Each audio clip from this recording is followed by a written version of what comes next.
A música sempre ocupou um espaço especial na vivência cristã. Cânticos tocantes podem conduzir corações ao arrependimento e à reverência diante de Deus, criando um ambiente onde a alma é aquecida pela presença do Senhor. Contudo, nem tudo que se canta com rótulo cristão está em harmonia com as Escrituras. Algumas letras, embora emocionantes, trazem ideias que se afastam da verdade bíblica. Neste vídeo, vamos mergulhar de forma profunda em temas delicados, mas necessários, analisando como determinadas canções, apesar de populares, podem distorcer ou enfraquecer a mensagem original do Evangelho. No cenário cristão, existe uma busca constante pelo que consideramos adorar em espírito e em verdade. Jesus mesmo ensinou em João 4:24 que Deus é espírito e é necessário que a adoração seja sincera, sem máscaras, e esteja alinhada com a revelação bíblica. Quando as pessoas entram em uma igreja, muitas vezes buscam um reencontro com o sagrado. A música desempenha um papel essencial nisso, pois desperta emoções e pode elevar o coração a um estado de reverência. Entretanto, é preciso cautela. Nem toda melodia que nos emociona tem respaldo nas Escrituras. A verdadeira adoração não deve ser medida somente pelo que sentimos, mas por quão bem aquilo expressa a verdade de Deus.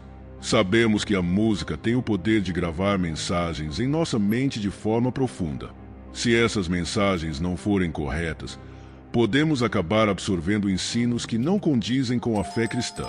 É por isso que, no cerne da adoração, está a fidelidade às palavras do Senhor contidas na Bíblia. A Bíblia não condena as emoções. Ela mostra diversos exemplos de pessoas que choraram, cantaram, dançaram e celebraram ao Senhor.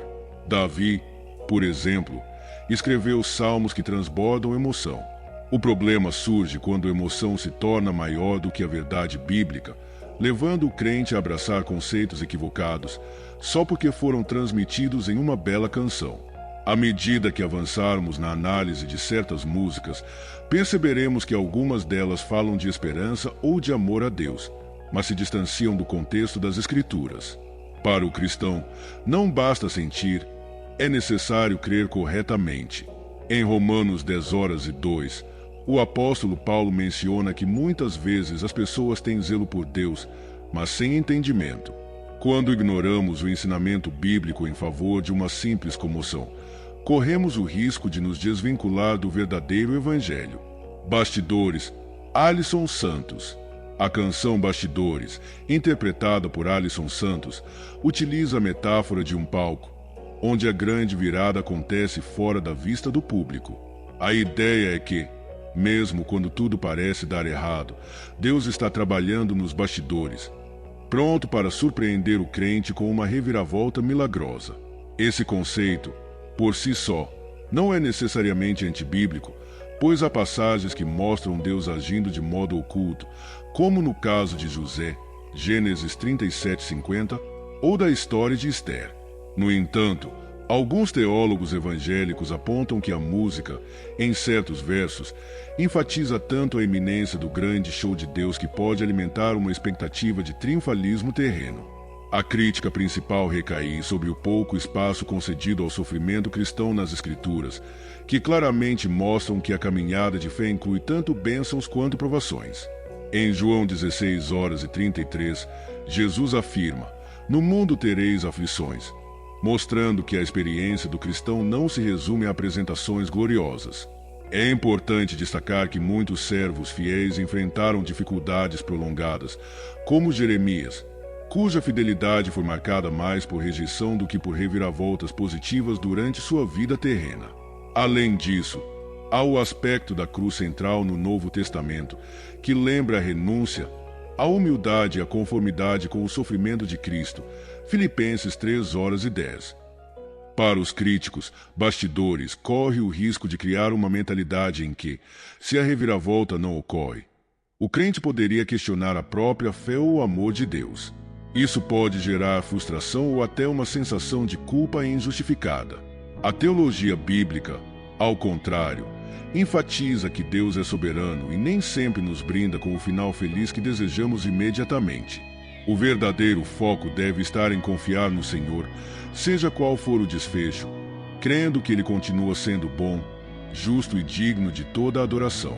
Um novo dia virá, Reine Almeida. A canção Um Novo Dia Virá, de Reine Almeida, transporta a ideia de um amanhecer radiante após a tempestade. A letra suscita esperança, incentivando o ouvinte a perseverar diante das adversidades. No entanto, a controvérsia surge na forma como a música, em alguns trechos, parece atribuir à força interior do indivíduo a principal capacidade de superar qualquer crise. Para determinados líderes evangélicos, há frases que soam como autoajuda, algo semelhante a basta acreditar e tudo mudará. A questão teológica envolvida é a ênfase na fonte do poder. Em Filipenses 4:13, Paulo declara: tudo posso naquele que me fortalece. Aqui, o destaque recai em Cristo como a origem da capacidade de vencer os desafios. Se a música minimiza ou omite a dependência do crente na graça de Deus e na obra do Espírito Santo, pode inadvertidamente encorajar um orgulho sutil ou uma fé baseada em motivação pessoal, desconectada da realidade bíblica de que sem mim nada podeis fazer. João 15:05. Outro ponto de alerta é o risco de interpretar a mensagem como se o novo dia fosse uma certeza absoluta neste mundo em termos de sucesso e prosperidade, enquanto muitos textos bíblicos enfatizam que a ação suprema do cristão está na eternidade e na perseverança em meio às tribulações. Hebreus 11:35-40. Assim, embora um novo dia virá transmita encorajamento, o equilíbrio teológico exige reconhecer que nosso novo dia definitivo é garantido pela ressurreição de Cristo e pela comunhão com Ele, não apenas por força interior ou pensamento positivo. Novo Campeão, Raquel Oliveira. Novo Campeão, cantada por Raquel Oliveira, celebra a vitória que Deus pode conceder a seus filhos, apresentando-os como campeões diante das crises. De fato, a Bíblia contém exemplos de pessoas que, por confiar no Senhor, superaram grandes obstáculos. Davi, por exemplo, derrotou Golias, 1 Samuel 17, e Daniel foi livrado da cova dos leões, Daniel 6. A controvérsia, porém, está na forma como a música pode sugerir que todos os crentes, sem exceção, viverão grandes conquistas materiais ou sociais, ignorando que há servos de Deus que sofrem derrotas terrenas pela causa do Evangelho, conforme encontramos em toda a história do cristianismo. Críticos enxergam nessa proposta o risco de uma teologia da prosperidade disfarçada. Isso pode levar o ouvinte a crer que, se estiver em comunhão plena ou exercendo fé suficiente, verá o sucesso e a aclamação neste mundo. Isso colide com passagens nas quais Deus, em sua sabedoria, permite que o justo enfrente aflições prolongadas, como aconteceu com o profeta Jeremias ou com o próprio apóstolo Paulo, que teve um espinho na carne jamais removido, 2 Coríntios 12:7. Ademais, Romanos 5:3-5 fala dos benefícios espirituais do sofrimento, mostrando que a paciência, a experiência e a esperança se desenvolvem em meio às tribulações.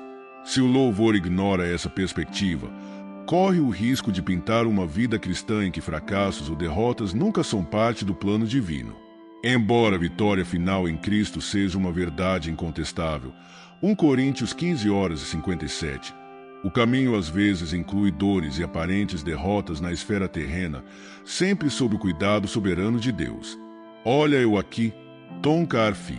Essa composição de Tom Carfi gira em torno de uma narrativa de superação pessoal, ressaltando que, por mais que o passado tenha sido doloroso ou marcado por fracassos, Deus conduz o crente à vitória, de modo que ele pode se apresentar dizendo: "Olha eu aqui". O problema, na visão de alguns líderes evangélicos, surge quando a música se concentra excessivamente em provar para terceiros que o crente venceu, possivelmente encorajando um espírito de exaltação própria. Olhando à luz de Filipenses 2:13, percebemos que Deus é quem efetua na vida do cristão tanto o querer quanto o realizar. Isso implica que toda conquista, inclusive a superação de um passado difícil, deve redundar em glória ao Senhor. Críticos argumentam que "olha, eu aqui" pode obscurecer esse princípio se o refrão e o tom geral enfatizam mais o ego e a volta por cima diante de quem duvidou, sem realçar que toda a glória deve ser dada a Deus.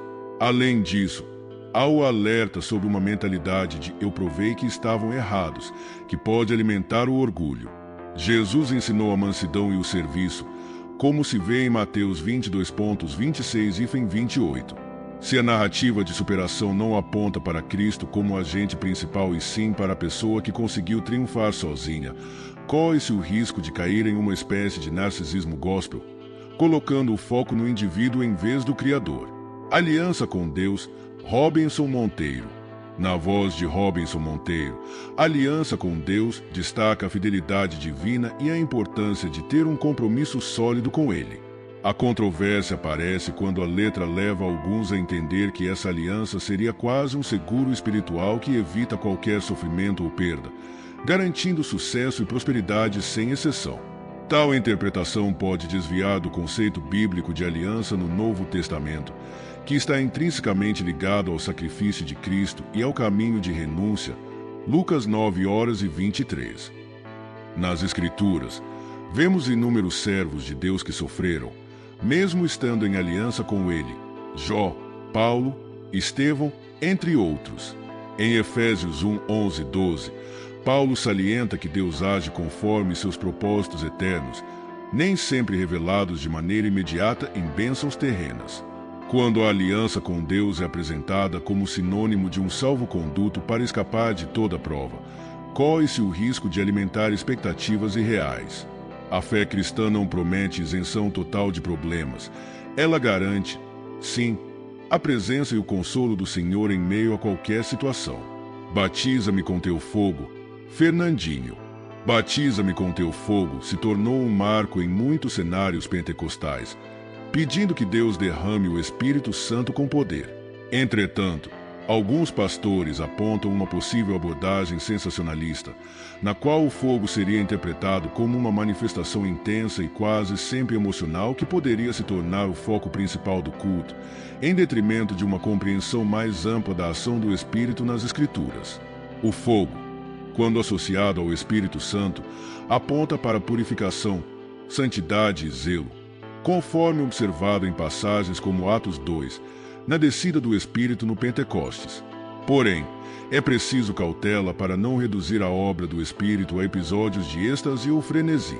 Gálatas 5:22-23 descreve o fruto do Espírito como amor, alegria, paz, paciência, benignidade, bondade, fidelidade, mansidão e domínio próprio, virtudes que nem sempre se manifestam em espetáculos emotivos. Críticos receiam que parte do público possa pensar que fogo equivale a uma sensação passageira que valida a fé, em vez de buscar transformação de caráter e vida de obediência. Além disso, há o risco de presumir que esse fogo pode ser acionado por técnicas humanas ou repetições de frases, em contraste com a soberania do Espírito, que sopra onde quer, João 3:08. Desse modo, embora seja legítimo o desejo de receber uma capacitação espiritual, convém lembrar que qualquer manifestação externa deve apontar para a edificação do corpo de Cristo e a exaltação do Senhor, não para o entretenimento ou a vanglória humana. Quem tem, tem. Rejane. Quem tem, tem. Interpretada por Rejane, divulga a ideia de que aqueles que possuem fé ou uma unção específica caminham em um patamar superior, constantemente colhendo conquistas e reconhecimento. Para algumas correntes evangélicas, isso beira um elitismo espiritual, como se determinados crentes se tornassem invencíveis ou inatingíveis, graças a um poder diferenciado. Porém, a teologia bíblica enfatiza a dependência de todos os crentes em relação ao Senhor, lembrando que ninguém é impecável ou infalível. Em 1 Coríntios 10:12, Paulo adverte: aquele, pois, que pensa estar em pé, ore para que não caia. Todo cristão, independentemente do nível de maturidade, precisa continuar a crescer em graça e conhecimento. 2 Pedro 3:18. Assim, o discurso de quem tem pode ser lido como presunçoso, relegando a vida cristã a uma dinâmica de vencedores inabaláveis, em detrimento da humildade ensinada por Jesus. Marcos 10, 43 e 45. Além disso, o foco no ter pode escorregar para uma mentalidade de poder pessoal, contrariando a verdade de que a força do cristão está no Senhor e não em si mesmo.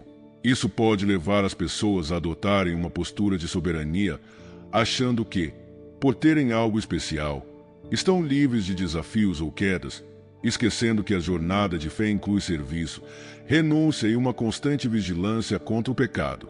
Muitas dessas canções se espalham rapidamente pelas igrejas.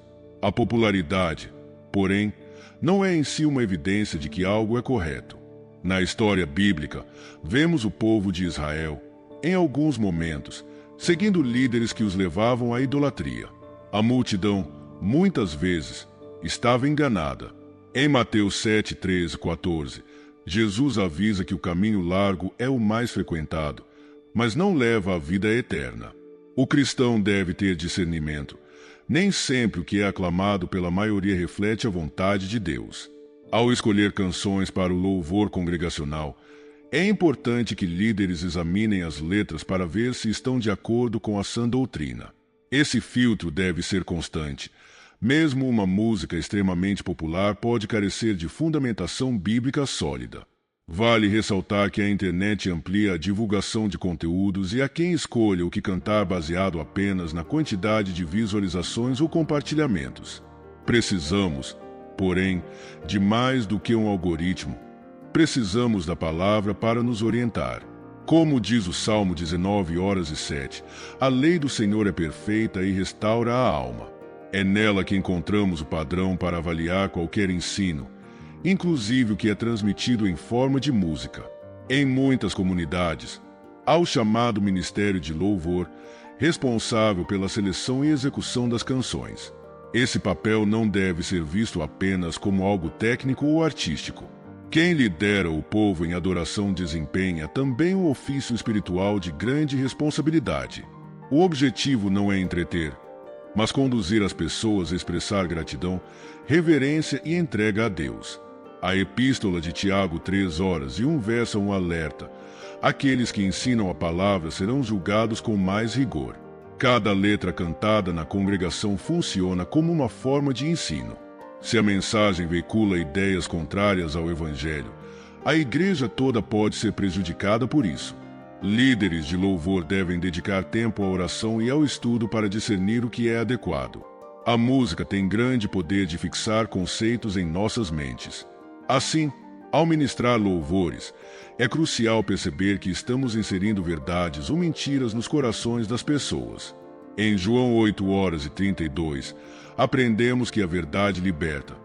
Se a letra não for verdadeira segundo as Escrituras, pode aprisionar o ouvinte em confusões doutrinárias. É fácil pensar que somente pastores, músicos ou compositores precisam cuidar da mensagem cantada no culto. No entanto, cada cristão deve praticar o conselho de 1 Tessalonicenses 5 horas e 21, que diz para examinarmos tudo e retermos o que é bom. Nossa adoração, em última instância, é uma entrega pessoal ao Senhor. Não podemos delegar essa responsabilidade completamente a terceiros. Isso envolve não apenas aceitar passivamente o que se canta no púlpito, mas avaliar à luz bíblica quando algo soa estranho ou contraditório às Escrituras. É aconselhável conversar respeitosamente com os líderes. A edificação da igreja acontece quando todos estamos comprometidos em zelar pela sã doutrina. Devemos lembrar que somos chamados para adorar em comunidade, mas a compreensão de quem Deus é e de como Ele deseja ser adorado cabe a cada indivíduo buscar e confirmar na palavra. Alguns fiéis podem até sentir receio de questionar uma música, temendo ser vistos como críticos demais. Todavia, Deus nos convida a sermos bereanos, conforme Atos 17 horas e 11, examinando cada mensagem com base nas Escrituras. Esse zelo não é falta de amor, mas expressão de amor à verdade. A música cristã contemporânea ganhou o mundo. Letras que emergem de contextos culturais diferentes chegaram às igrejas brasileiras e de outras nações. Esse intercâmbio pode ser enriquecedor, mas também suscita a necessidade de verificar como certos termos ou expressões se encaixam na realidade bíblica. Às vezes, questões de tradução ou nuances linguísticas podem gerar mal-entendidos. Outros fatores incluem a forma como determinados artistas entendem as doutrinas fundamentais da fé. Uma canção que é vista como inspirada em um lugar pode ser recebida de maneira distorcida em outro. Isso não significa rejeitar toda canção estrangeira. Ao contrário, significa apenas que é preciso analisar se as palavras e ideias ali expressas estão apoiadas na verdade divina. O fato de uma música ter forte aceitação em outros países não é garantia de solidez doutrinária. O parâmetro não muda. A palavra de Deus permanece como o critério máximo. Louvar a Deus é mais do que cantar. É um estilo de vida que reconhece a soberania do Criador em cada aspecto da existência. Os hinos e canções, quando bem fundamentados, tornam-se uma extensão desse reconhecimento, ajudando-nos a expressar gratidão e a proclamar os feitos de Deus. Porém, quando a letra se afasta do que Cristo ensinou, a música deixa de ser louvor e se torna ruído. Por mais bonito ou popular que seja, Jesus declarou em Mateus 15:08 que há pessoas que o honram com os lábios, mas seus corações estão longe dele. Isso nos lembra que cantar algo cristão sem vivenciar a essência do Evangelho se torna mero ritual vazio. Além disso, a adoração autêntica sempre exalta a Deus, não ao homem, nem a anjos, nem a experiências místicas sem fundamento. Se a letra não ressalta a grandeza do Pai, a obra de Cristo e a ação do Espírito Santo, precisamos refletir. Estamos realmente louvando o Senhor ou atendendo às nossas próprias sensibilidades? A música cristã não é neutra. Ela pode ensinar corretamente ou pode confundir. Por isso, não há espaço para descuido quando se trata da mensagem cantada à congregação. Muitas canções equivocadas não são explícitas em seu erro. Nem sempre falam abertamente em consultar os mortos ou negar a divindade de Cristo. O engano pode surgir em pequenas frases que, quando repetidas, moldam lentamente o pensamento do crente. É como uma semente que brota sem que ninguém perceba, até se transformar em uma planta daninha que contamina o jardim da fé. Em 2 Coríntios 11:14, Paulo alerta que o próprio Satanás se disfarça de anjo de luz. Isso indica que o mal pode se apresentar de forma atrativa.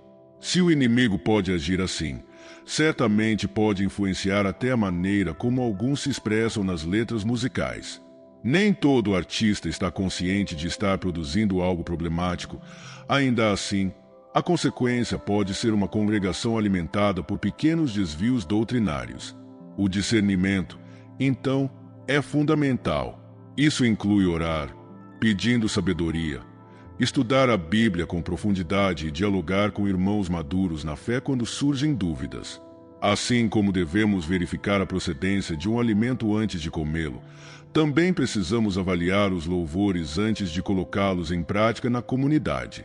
Em muitas igrejas, trazer à tona que uma canção querida seja potencialmente antibíblica pode gerar desconforto a quem teme desagradar membros que têm forte apego emocional a certas melodias. Entretanto, a própria Bíblia nos encoraja a manter a pureza do ensino. Em Gálatas 1:08, Paulo adverte que, ainda que alguém pregasse um outro evangelho, deveria ser rejeitado. O mesmo princípio se aplica à música. Se a letra contraria a essência do evangelho, mesmo que seja famosa ou amada, precisa ser reavaliada. Não se trata de condenar pessoas, mas de preservar a verdade divina. O objetivo não é criar polêmica ou apontar dedos, é trazer à luz o que realmente edifica a igreja. Em Efésios 4:15, Paulo fala sobre seguir a verdade em amor.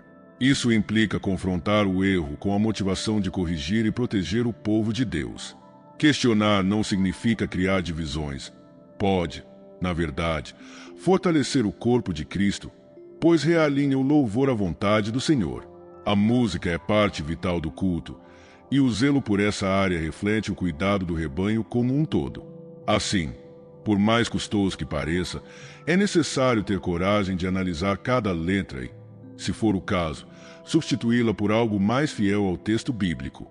O fundamento de toda a doutrina cristã é Cristo crucificado e ressuscitado. Paulo afirma em 1 Coríntios 2:2 que não se propôs a saber nada além de Jesus Cristo e este crucificado. Se uma canção não aponta de forma clara para a cruz, para o amor de Deus revelado em Jesus, para o perdão dos pecados e para a esperança da vida eterna, devemos perguntar: qual mensagem está sendo transmitida? A fé cristã não é uma religião de autoajuda, nem um movimento de exaltação humana. Tudo gira em torno do sacrifício de Cristo e sua vitória sobre a morte. Nossa adoração deve girar em torno disso. Se as letras exaltam experiências pessoais, sentimentos ou mesmo seres celestiais, mas colocam Cristo em segundo plano, há algo errado.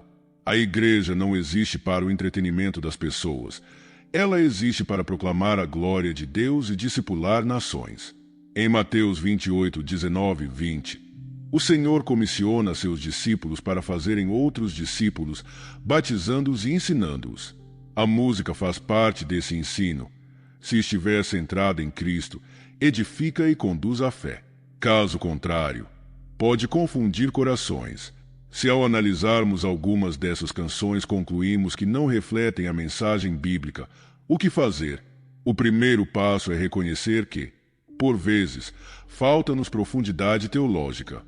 Um segundo passo é dedicar tempo para estudar letras antes de introduzi-las nos cultos. A solução passa pela oração e pelo retorno à simplicidade em Cristo. Nosso Salvador deve ser o grande tema de todo louvor. O Salmo 43 declara que Deus coloca nos lábios do fiel um novo cântico. Esse novo cântico não se limita a uma melodia moderna, mas a uma renovação da mente pela palavra. Quando purificamos o louvor de influências estranhas, abrimos espaço para canções que verdadeiramente glorificam o Senhor. O resultado é uma congregação mais forte, unida e sensível ao Espírito Santo. Devemos ter humildade para reconhecer que todos podemos errar. Se introduzimos canções contrárias às Escrituras, em algum momento, Deus é misericordioso para nos perdoar e guiar a uma adoração mais bíblica. O coração contrito é o que ele não despreza, conforme o Salmo 51:17. O louvor restaurado nasce de um arrependimento sincero e de um desejo genuíno de honrar somente ao Senhor. Após percorrermos vários capítulos sobre canções que, mesmo famosas, podem trazer ensinos distantes das verdades bíblicas, emerge a importância de nos mantermos próximos da palavra de Deus. Ler, estudar e meditar na Escritura é a maneira mais segura de discernir o que vem ou não do Senhor. Jesus, ao ser tentado, usou a própria Escritura para resistir ao inimigo, como vemos em Mateus 4:4. Nós também precisamos conhecer a palavra o suficiente para identificar quando algo soa bonito, mas não é correto. Embora alguns questionem se esse zelo não seria excessivo, lembremos que amar a Deus inclui amar sua verdade. Em João 14:6, o próprio Cristo se apresenta como o caminho, a verdade e a vida. Segui-lo implica ter compromisso com o que ele ensinou. Cada canção entoada na igreja deve espelhar essa verdade. A música não é uma forma de entretenimento meramente estética, mas um canal de ensino, consolo e exortação. Se, portanto, percebemos que algumas letras passam mensagens equivocadas, devemos corrigi-las ou excluí-las de nosso repertório, visando a edificação de todos os irmãos. Chegamos ao final de nossa jornada, mas a reflexão não acaba aqui. Esse é apenas um convite para revisitar constantemente o que cantamos, ouvimos e propagamos em nossas igrejas. A palavra de Deus deve ser a norteadora. Quando ela é honrada, a adoração se torna vigorosa e autêntica, pois nasce do relacionamento genuíno com o Criador e é alimentada pela verdade inabalável. A música cristã tem poder. Ela pode trazer cura à alma, levar pecadores ao arrependimento e fazer corações se prostrarem. Você, que chegou até aqui, é desafiado a difundir a importância de um louvor centrado na Bíblia, anunciando a todos que cantar o nome de Jesus é muito mais do que repetir melodias belas. É proclamar vida, esperança e salvação. Avancemos, portanto, com fervor e discernimento, oferecendo ao Senhor somente aquilo que o exalta verdadeiramente. Que cada palavra cantada seja fruto de um coração rendido, grato e transformado por aquele que nos amou primeiro. Que Deus, em sua infinita graça, faça florescer em nosso meio cânticos que honrem o nome de Cristo e conduzam muitos à presença poderosa do nosso Rei Eterno.